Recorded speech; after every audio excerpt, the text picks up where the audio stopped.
Hello there everyone, and welcome to another edition of Lydia's Crafty Corner with me, Lydia, in my little crafty corner.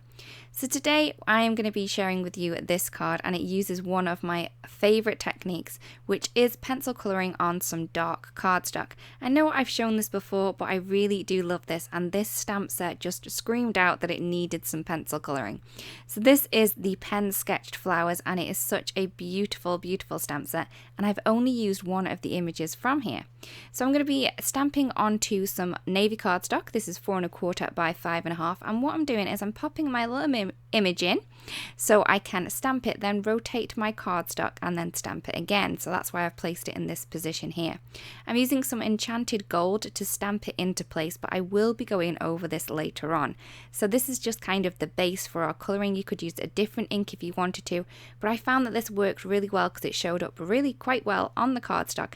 And as we're going to be heat embossing it in gold later on, it's not going to matter about the colour. So I'm going to be using this, and it is very, very pretty. And then going to be taking my pencils to colour this in. So I'm going to be doing kind of a simple colouring technique. I'm not going to add lots of depth and shade to these. I'm just going to be using 3 different coloured pencils to add in the colour. So I'm adding in the darkest first into where I think it would be the darkest. That's at the base of the petals, and where the petals do overlap. I'm then going in with a mid shade colour and just adding this to the middle of the petal, and then the lightest colour to the tops of the petals to give me more of a highlight. So I'll do with this on this petal here. So I've gone for the darkest one, then the medium shade, and then the lightest. And I'll keep doing this on all of the petals until the flower is complete. So I know a lot of people do worry about colouring in flowers, but you needn't. All you need to do is just start with your darkest colour, add this to the base, then the medium shade, and then the lightest. Also, if you think of the petals as in just one image, so don't think of the flower as a whole image, just one petal at a time, the flower will grow before your very eyes. So I'm just going to be using the same technique, just going from the darkest to the lightest all the way up the petal. So to stop me jabbering on so much, I'm then going to pop on a little bit of music so you can watch how this is done.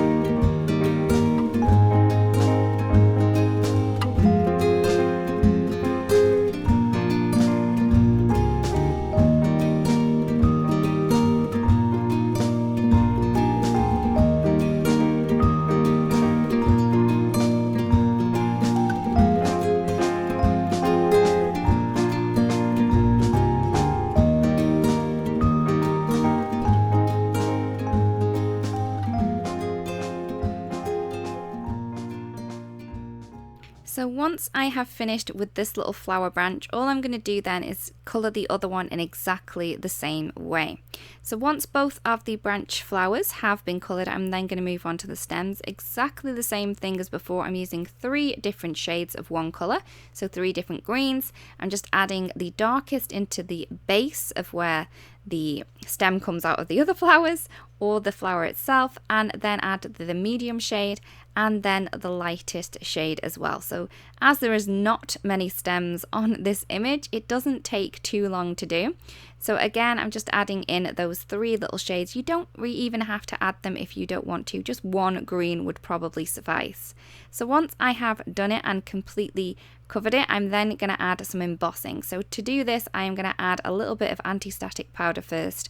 And this is just some baby powder, and I'm just going to move that around with a really soft brush. I'm then going to pop my little panel in exactly the same way, and as I haven't touched that stamp, I've left it exactly where it was.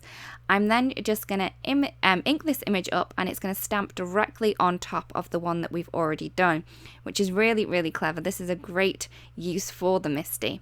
So I'm just going to stamp this using some clear ink. This is the Embossing Ink from Altenew, and I'm stamping that down twice. I do like to do a double stamp with embossing ink just to make sure I've got enough ink down to keep hold of that embossing powder. The embossing powder I am using is the Rose Gold. I just love this embossing powder. It is my favorite. So I'm just going to use that one, and then I'm going to flip my panel around in my Misty and do exactly the same thing as I did for that other branch there. So I'm going to ink this up twice using the embossing ink, and then heat set it using that beautiful rose gold embossing powder, which is, like I said, it's my favorite. It's such a beautiful shade. I did have a couple of spots of embossing powder that I didn't want there, so all I'm going to do is take a dry paintbrush and just brush them away before I do heat emboss. It is essential that you do it before you heat emboss, otherwise it's just going to heat set onto your card and leave little gold splotches everywhere, but you can cover them up with a little bit of spray if you wanted to. So I'm just going to buff the anti-static powder away, and then as I did have a couple of little spots of embossing powder that I didn't want there, I wanted to hide them. So I'm then going to take some antique gold spray ink and I'm just going to add some splatter to there just to disguise those little mistakes I made. I'm then going to take some vellum. Again, I'm going to be heat embossing this. So a little bit of anti-static powder and a brush just to get away all that static off that vellum. I'm then going to add in a sentiment. This sentiment is from the More Than Words stamp set, and I just found that this sentiment was really, really pretty. So I'm just going to stamp that one. Because I'm stamping on vellum and it does move quite a bit, I'm only going to be stamping this once with the embossing ink. And as before, I'm going to be using that beautiful rose gold embossing powder to heat my sentiment. So once I've finished my sentiment and I've cut it to size, I'm then going to add some double-sided tape to the back of my panel, and I'm just going to remove the two pieces that are on the sides. This is going to be able to adhere my sentiment strip into place. Because it's on vellum, it is see-through, so you're going to want to be careful where you put your adhesive, and I find that this is the best way to add adhesive, is to add it behind so you can't actually see it at all. So once I have it into place, I'm just going to fold those edges over, and that's going to be nicely secured. I'm then going to remove the rest of the little pieces of double-sided tape that I have on the back of this piece. They were a little tricky to remove. I really hope I get some tape runners really soon. And I'm then going to just pop this into place onto my card base. So I'm just going to pop that down, add a little bit of piece of paper over the top. This helps me not to smudge things while I'm pressing that down quite firmly. I then wanted to add a little bit more gold, so I've taken a strip of gold mirror cardstock, added a little bit of glue behind it, and I'm just going to add this above the sentiment, just leaving a little bit of a gap just so he can see a little bit of that beautiful navy pop through, as well as the image. Once that's done, I'm just going to snip the excess away, and there is the card complete. I really do hope that you've enjoyed the video and that you like the technique involved. It is one of my favorites. It'd be great if you do give it a go, if you do share with us, because I would love to see what you come up with.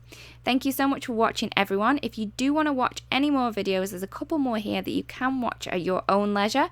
Also, if you do subscribe, you won't miss out onto any videos that we do upload to the channel. Again, thank you so much for watching, everyone, and we'll see you again really, really soon. Bye-bye.